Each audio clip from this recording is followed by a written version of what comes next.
안녕하세요. 중앙대학교 강칠순 교수입니다. 오늘 제가 발표할 논문은 포스트 코로나 시대의 수산물 유통구조 혁신 정책 방향에 대해서 살펴보도록 하겠습니다. 발표하는 순서는 한국의 당면 문제, 또 한강 기적이 지속 가능한가, 세 번째 포스트 코로나 이후의 미래 수산 전망, 네 번째 연근의 수산물의 일반적 유통 경로, 다섯 번째 양식 수산물의 일반적 유통 경로, 현재 코로나 이후의 중장기 대응 전략을 같은 순서대로 살펴보도록 하겠습니다. 우리나라의 한국의 그 당면 문제는 다음과 같습니다. 첫째, 금년 코로나 19이 일어나기 전 작년 12월 달에 세계 경제 성장률은 3%였습니다.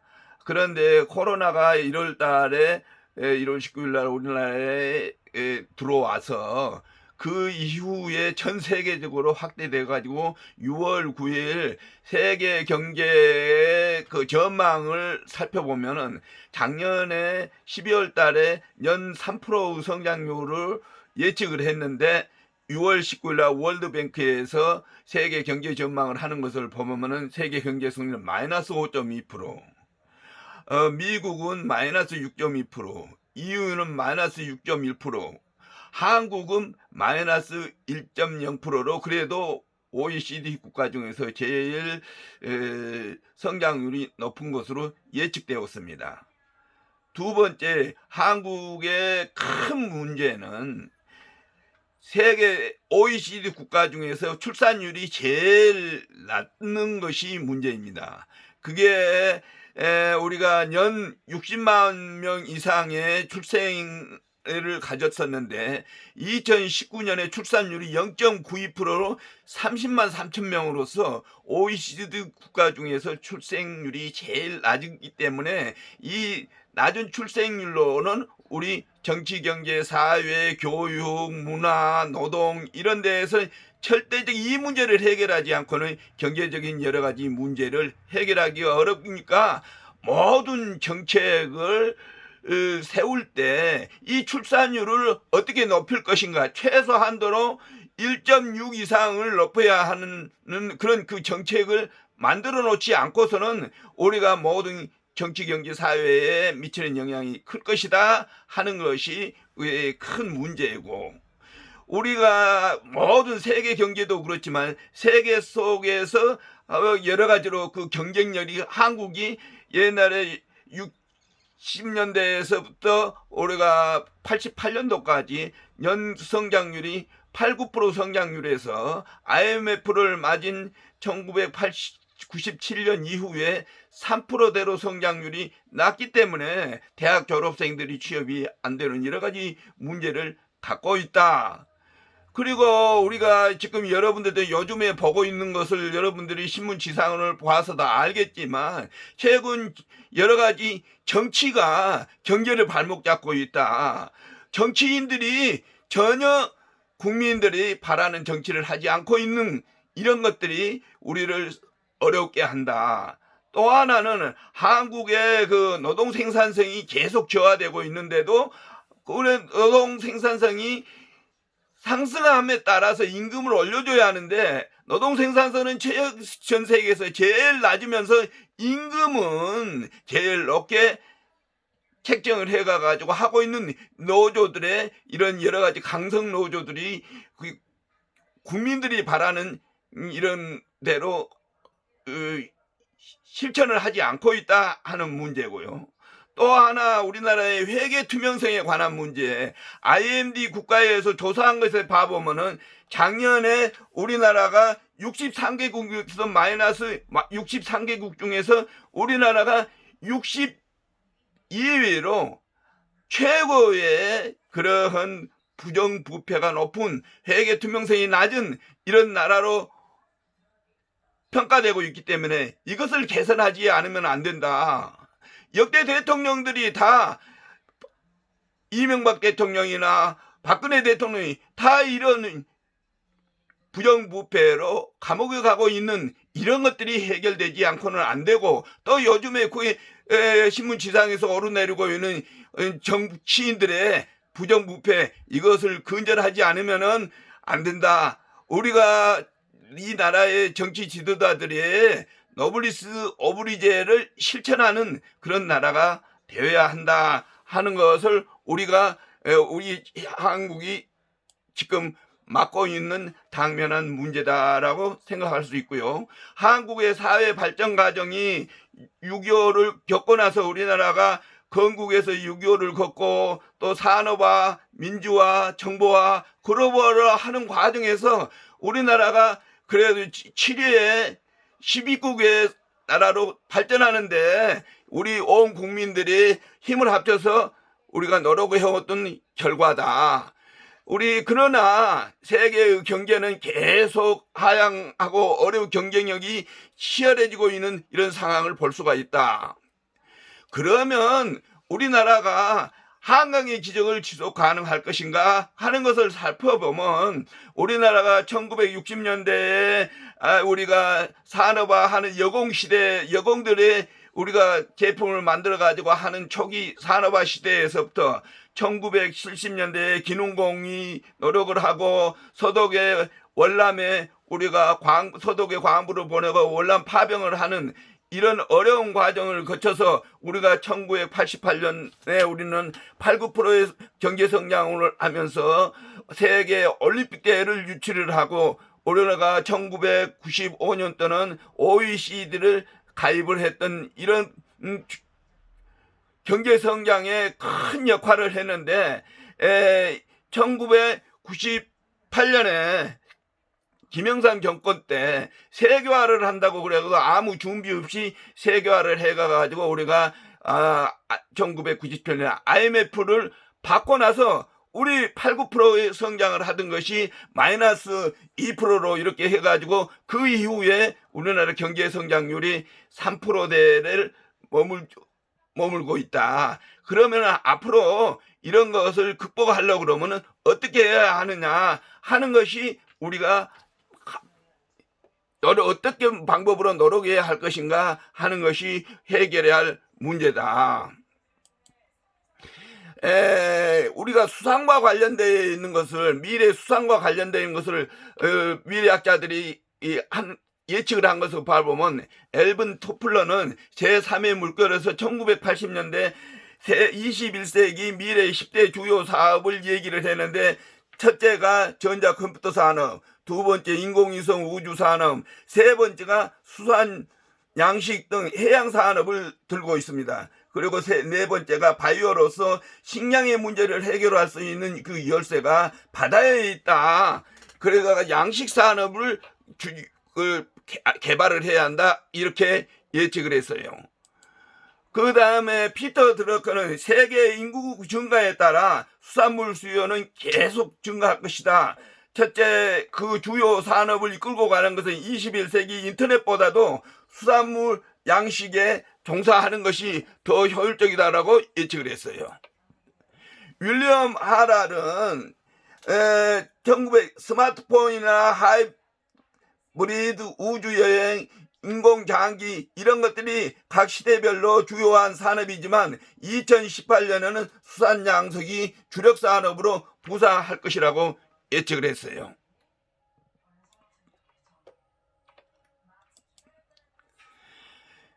세계 75억의 인구 중에서 약 8억이 기아에 먹는 것이 해결이 되지 않는데, 그 중에서 이 식량 위기를 해결하는 것이 부족한 식량을 바다에서 해결하는 것이 제일 타당하다고 예측을 하고 있습니다.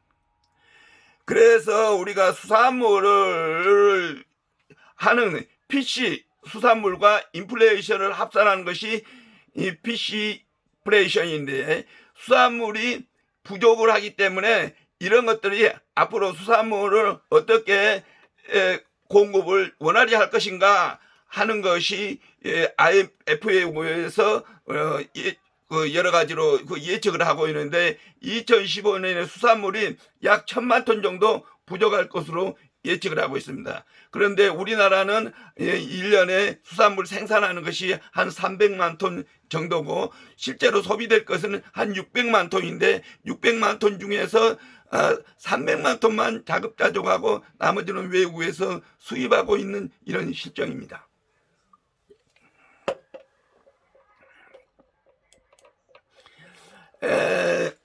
수산물의 연근에서 생산되는 수산물의 일반적인 그 유통 경로를 봐보면은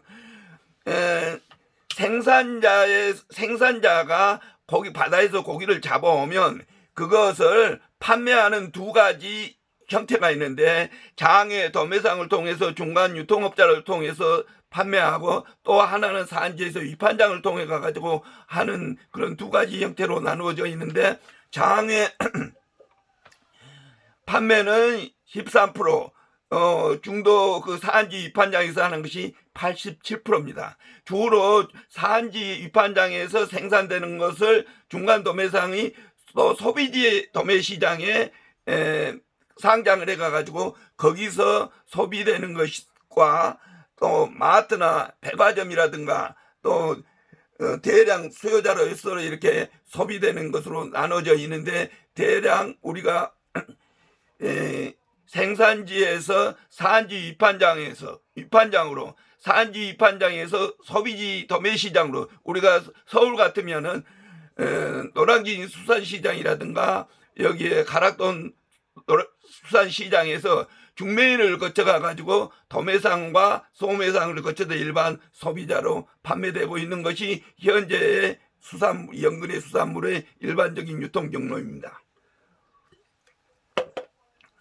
그렇기 때문에 생산지에서 산지 위판장을 거쳐가 가지고 소비지 도매시장과 도매상과 소매상을 거치는 과정에서 중간 마진이 중간에서 다 적정 이윤을 얻기 위해서 여러 가지 소비되는 것들이 가격이 소비자에게는 비싸질 수밖에 없는 이런 상황을 개선하기 위해서는 일반적인 그 유통 경로를 이것을 혁신을 하지 않으면 안 된다 하는 것을 여러분들에게 말씀드리고 있겠습니다.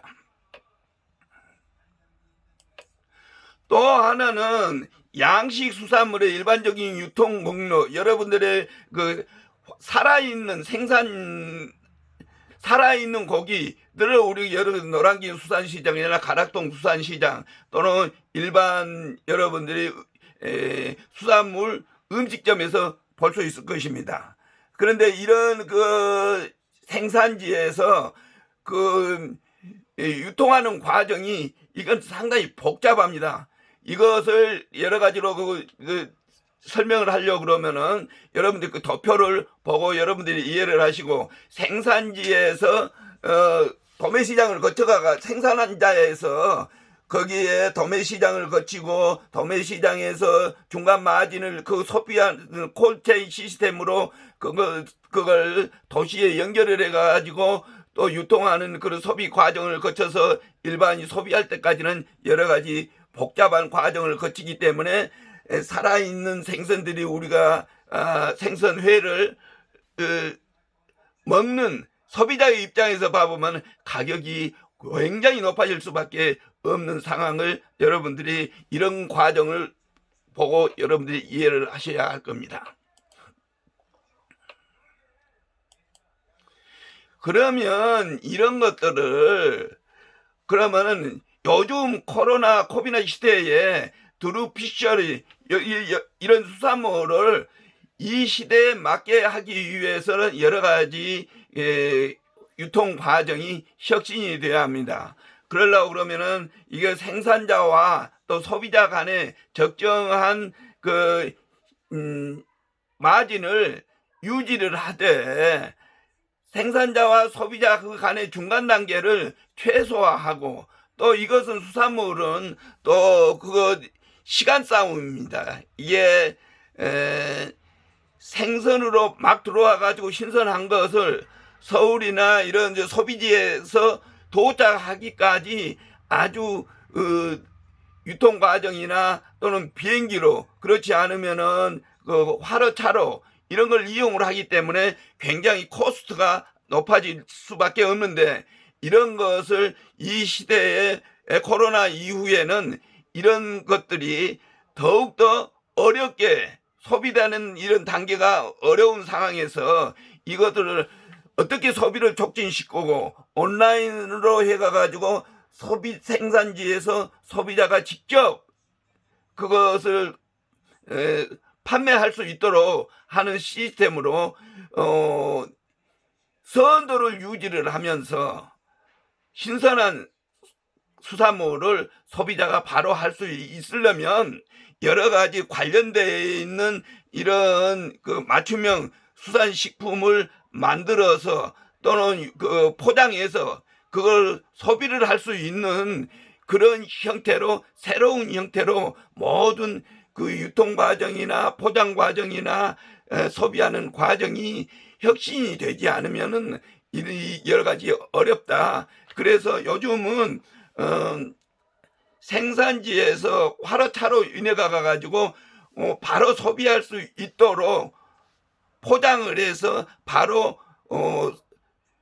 차에서 소비를 할 수 있는 그런 형태로 바뀌지 않으면 안 된다. 전반적으로 이런 그 수산물은 생산도 우리가 외국에서 수입을 300만 톤, 전체 소비가 한 600만 톤 되는데 300만 톤을 외국에서 수입해 오는 것들이 중심을 이루고 있기 때문에 우리나라 여러 가지 생산이나 판매나 유통이나 이런 과정을 혁신을 하지 않으면 안 된다 하는 것으로 제 논문 발표를 마치겠습니다.